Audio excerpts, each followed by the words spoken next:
Qu'elles dépolluent ou pas, les plantes ne feront pas de mal dans notre appartement.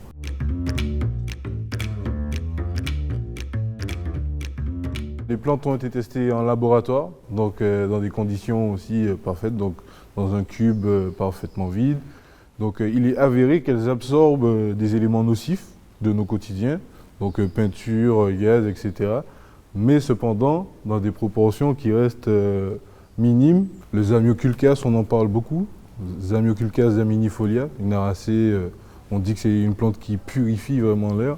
C'est une plante rhizomateuse qui va se multiplier par voie asexuée, sans pollinisation. Donc ça va être des rejets qu'elle va faire comme ça au pied.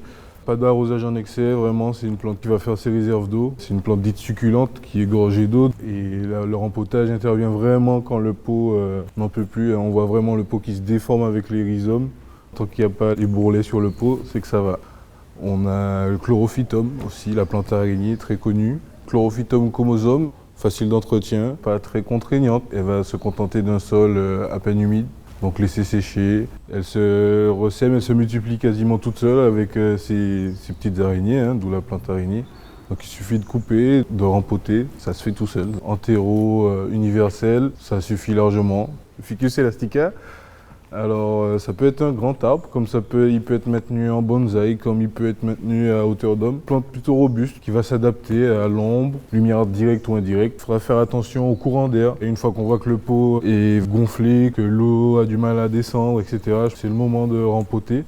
Les ficus aussi en général, Elastica en fait partie. Au bout d'un moment, ils commencent, quand ils ne se sentent plus assez bien ancrés, ils vont faire des racines dites aériennes, donc ça peut être un avertissement, on va dire, de la plante. Donc on appelle aussi arbre à caoutchouc, parce que du coup il est rempli d'un latex irritant pour la peau, donc éviter les contacts avec les muqueuses. Les ficus viennent des 4 coins du monde, typiquement le Ficus benjamina est originaire d'Asie tropicale. Il faut le tailler souvent, l'Elastica aussi, je ne l'ai pas dit.